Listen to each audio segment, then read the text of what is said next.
Iyyaa doddotii gammoojii dhakaraan si dooyate jiboolee abbaa kootii haala gaatu fooyate. Nagaan dhuftan isin jenna hamileef tokkoliif. Akkasumas akka aadaa Oromootitti waan jalqabnuu qabna. Oromoon aadaa qaba, safuu qaba. Iltee dinnaa, iltee dinnaa, iltee dinnaa, iltee dinnaa. Eega kanaan jalqabne booda sagantaa kenna tokko lamaan isinii ibsina. Amma sagantaa kenna jalqabachuu kanatti osoo seenin dura koreen naamusaa hojii keessan itti fufsiisa. Walumaa galatti koreen naamusaaf ijoollee xixiqqoo maatiin keessa waltajjiin kallattimaan itti fufuuf jalqabee jira waan ta'eef iddoo dhumatti akka deebistan ijoollee koreen naamusaa gama fuula duraatti argama. Hojii keessan raawwadhaa kallattimaan waltajjiin kan itti fufuuf qophii waamicha hawaasa Oromoo Yaman baqattoota Oromoo Yaman kan ta'e eegalee jira. Kunis assalaamu alaykum wa rahmatullahi wa barakatuh. Ashamaa harka fuuna isiniin jenna. Sagantaan keenya akkuma eegalatti jira.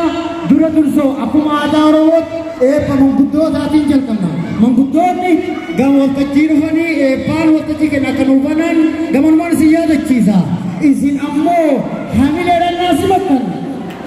Hamileedhaan shaf osoo maqaa isinii waamu shaf. Sheikh Abubakar gama waltajjiitti Sheikh Abubakar itti aansuun Sheikh Amin gama waltajjii hin baanu jedhan hamileedhaan dabalaafi itti aansuun Sheikh Abdul Kafe shaf. Manguddoonni maqaan isaanii yaamaman kun kabajaadhaan gama keenya akka turuufan ammas irra deebine kabajaan gaafannaa. Hamileen nyaata qaruu nuuf jiranii hamilee kennaafi hamilee.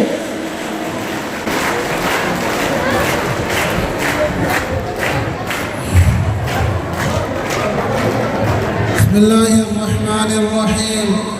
الحمد لله الذي خلق السماوات والأرض وجعل الظلمات والنور ثم الذين كفروا بربهم يعدلون. هو الذي خلقكم من طين ثم قضى أجلا وأجل مسمى عنده ثم أنتم تمترون.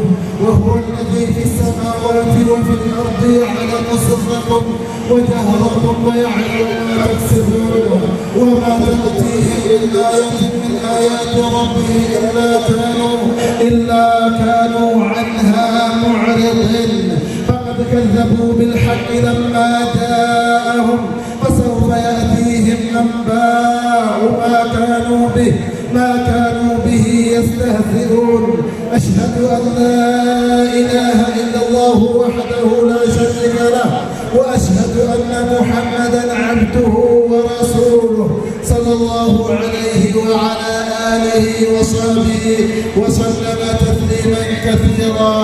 أما بعد ياك أبوتك ياك حاوتك ياك أبريك ياك أبريك يا خيرو يا خيرتي.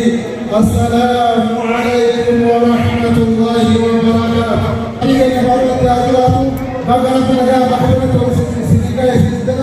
يا رب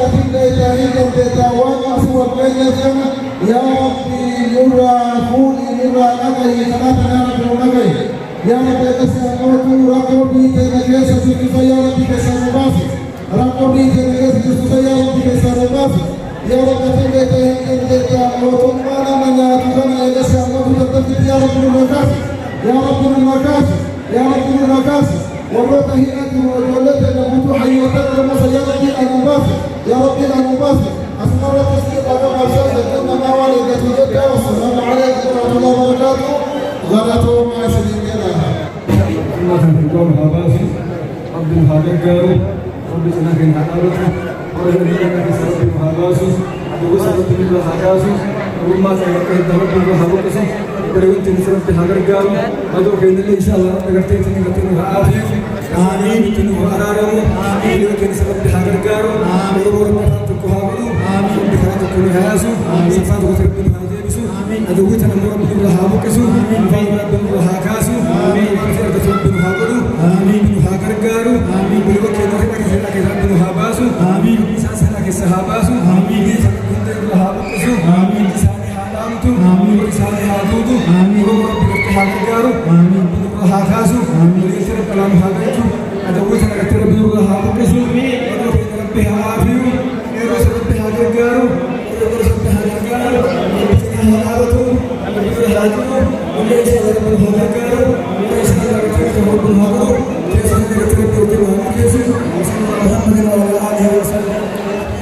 في مكان بركة بكا بريد بكا بلو نفتني بكا ربي لقام بكا ثلاثة وطن قبي آمين جاء آمين بكا ربي بكا ثلاثة لقايا أني بيسا يزارو هم بسير بكا ثلاثة وطن قبي الحمد لله جاء آمين ربي قرتين مراد الوهاقود تكفى وربك تنت وطن قبي ربي قرتين يا دمر سير ربي عبودو ورسا قلتا قال قبريسير بكا ثلاثة وطن قبي ربي مراد سير ربي تاقين يا دورات ربي عبودو وانسا يا ربي كالمار هاقو بسم الله حياتك إنك هلاجر جوهم ومتكلا قربا حمزة بولنا حياتك إنك إيروكين ربي دانوها باس ربي هلانوها باس ربي هلانوها باس ربي نوها فايس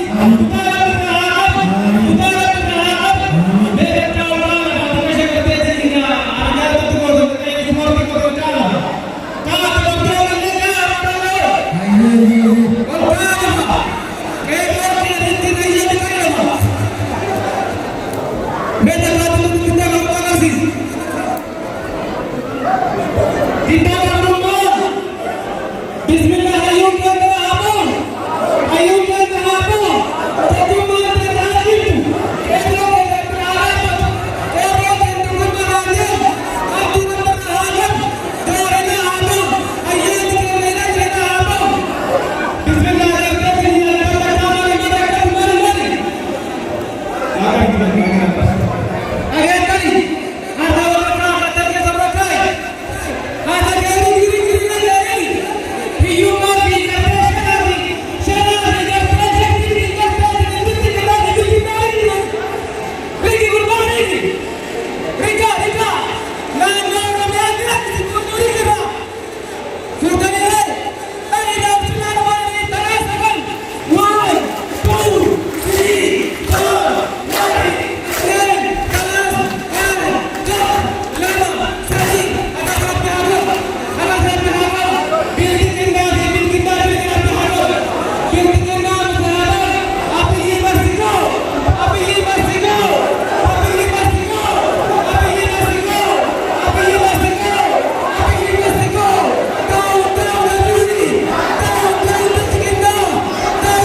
السلام عليكم ورحمة الله وبركاته. يا رب مرادك الوجود، مرادك يا رب الوجود.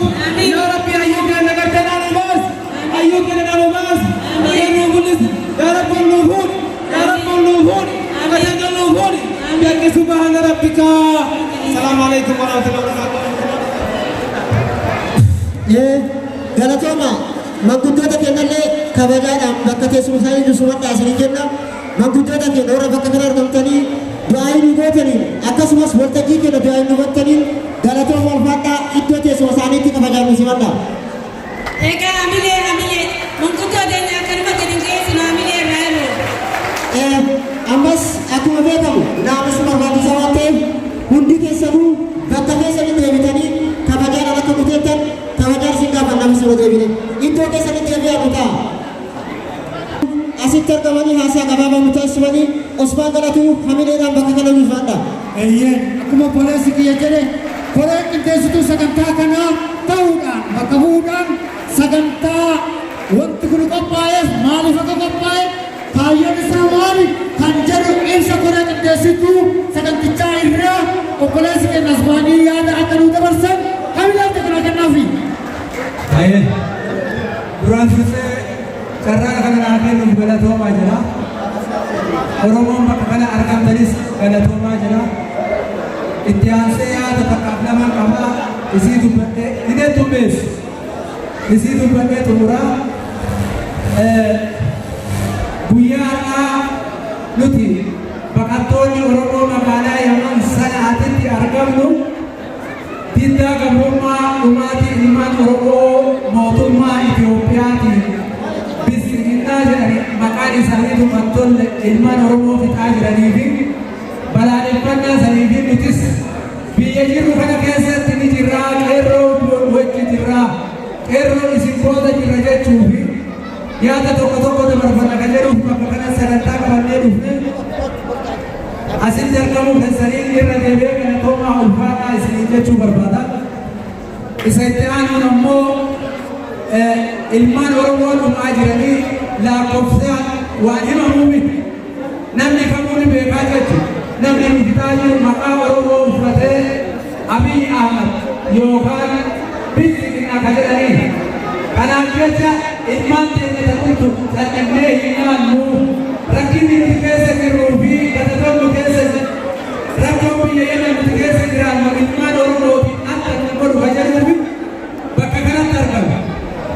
Carraa argannee nutti tolee waa godhachuuf waa jechuun yookaan waa balaaleffachuuf tun taane nutis yoo dhufnellee yoo hidhannellee yoo hawaasni fedhe kan irra ga'u ta'e isaan nafseen isaanii wareegameen akka hin jirru fayyadatu bakka kana nuti jechuun barbaade. Isa gara kaaniitiin mootummaan Itoophiyaa hayyoota Oromoo beektota Oromoo warroota silaa Oromoon abdatan warra har'a silaa itti nuubanamne jiran mana hidhaatiin galchee filmaata qopheessuuf aangoo irra turuuf taasisaa jiru akka har'as ta'ee borus duuban hin deebi'u.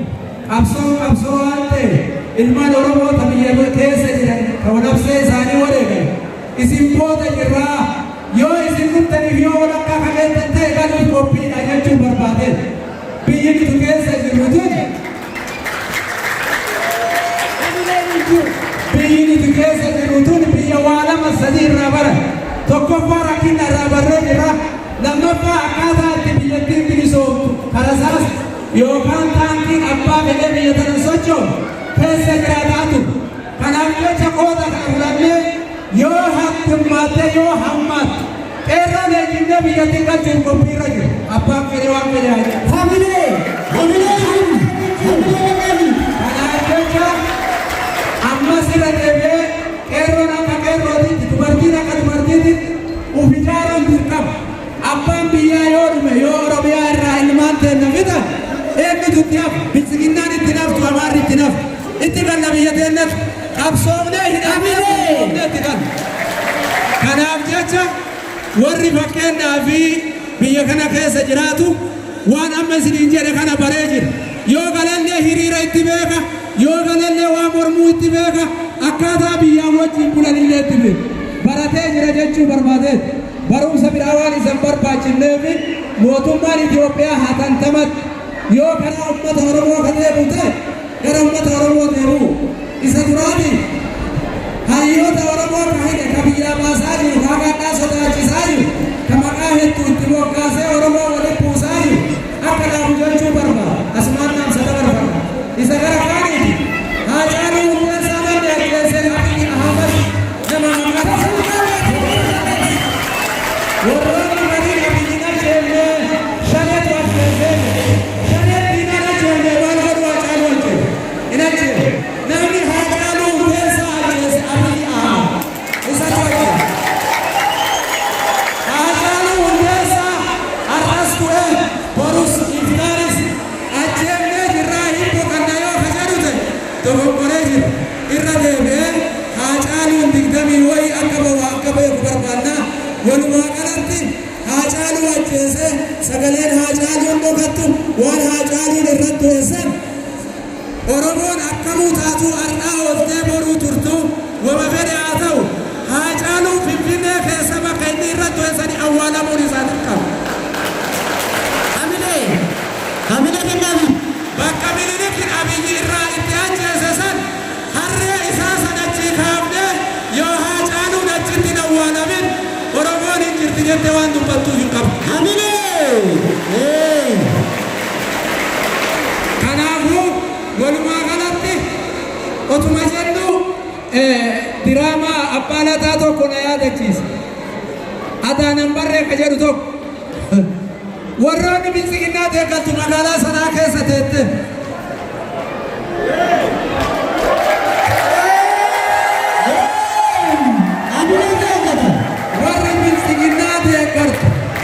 Warri bilisiginnaa deeggartu Oromoo keessa teette baga gootee baga ajjeelte jettuun guyyaan sirra ga'ee manaasifaan nu dhiyaachuu jedhe. Takkaa keeti. Hamilee. Takkaa keeti. Yoo akka lallabnuuf yoo har'a dubbannu nuti kun akka Oromootiin namoonni irraa ta'ee jennee lallabaa jiru. Bakka hin ga'iin maaliif bakka hin ga'iin Oromoo saniif. Obboleessa miidhaan hojjaan sana namicha bilisiginnaa as keessa taa'ee lallabu walulaa ittiin dhiisu. Dhaqee wanti sun deemtee obboleessi narraa du'ee obboleessi sirraa du'ee obboleettiin duutee haati tantee yoo sirraa duute namicha bilisiginnaa sanaa taa'ee deegga wani dhiibna natti fakkaata. Beekee hatantamaan karaa uummata Oromoo akka deebi'u asumaan dhaamsa dabarsaa. Abiyyillee waa siin godhu Oromoo malee karaan si baasullee jiru jechuu ni barbaada. Isa gara kaaniiti. Bilisiginnaan akka bilisiginnaatiin magaalaa sanaa jiru waan isin haasoftan waan isin gootan akka ani yoo haasa'uuf akka waa angoot isin beektan hin anillee isin beeku waan godhaa jirtan kana hin dhiiftan taanaan Abiyyi rasuulummaa keessatti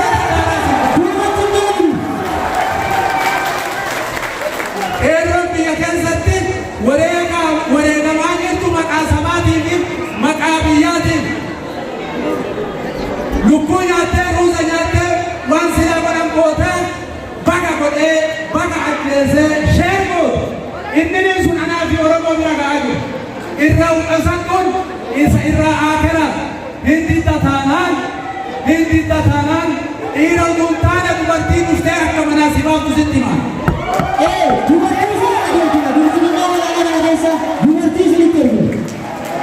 Isa kanaaf wama fedheeta namni Oromoo taatanii bilisiginnaa deeggarta. Oromoon magaalaa Yaman sanaa keessa wal fixxee akka nuun hin jedhu dhaamsa kiyya. Oromoon magaalaa sanaa keessa wal fixxee akka nuun hin jedhu. Irraa dhaabbadha feetan jaalatan feetan dhiibtan fedha mana isinii kennu fedhu dachee isinii kennu inniluu Miniliikii irra taa'aa jira irraa ka'uun qophii irra jira. Ammoo Oromoo akka hin dhabne asumaan dhaamsa dabarfadha. Isa itti aanuu fi sagantaan guyyaa har'aa qabame kuni jaalannee utuu hin ta'in rakkannee rakkoo keenya akkuma rakkanne sanitti Oromoo duuba wajjin jirra isin wajjin jirra jechuu barbaanne. Isa gara kaaniitiin akkuma feene haa rakkanne akkuma feene waan feene haa taanu yoo waan biraallee dhabne kiniina takkatti ilmaan Oromoo mataa'anii ciisan yoo dandeenye hin qarqaarraan sagantaan keenya guddaan hadhaa. Kanaaf jecha lama jedhina sadi jedhina hin guddate jedhina hin xiqqaate jedhina yaadaanis akka deeggartan abdii isinirraa qaba. Isa gara kaaniitiin qeerroon harreen dubartiin shamarran akka wal quba qabaannu akka ijaaramnu asumaan dhaamsa isinii dabarsaa. Yoo wanni biraa jiraatu yoo wanni biraa jiraatu yoo bilisiginnaan magaalaa Yaman sanaa keessatti nu sodaachiftii namni jedhu jiraatu jarana wal sobuu taati malee ana isinirraa masuuna daaraa godha.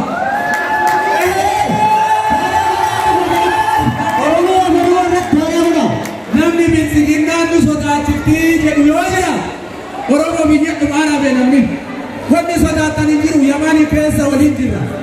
Irra deebi'a irra deddeebi'a namni isin sodaachisu jiraannaan ana isinirraa masuuna daaraa godha. Tokkummaa keenya agarsiisa. Galatoomaa fayyaa isin jaalladha. Hamilee, hamilee, hamilee, hamilee, hamilee, hamilee injiru itti xiqqaata murteessa. Paradookii naatiin ergamtuu fi warra murtee harreetiin gulufu irratti dhangaarbii fudhadhu siin jedhe fuula kee duratti dhaabbatee hamilee galma. Irra, hamilee. Eeyyeen sagantaan keenya akkuma dhufee jira. Iyyaa doddotii gammoojii dhakaraan si dooyate jiboolee abbaa kootii haala gaatu fooyate.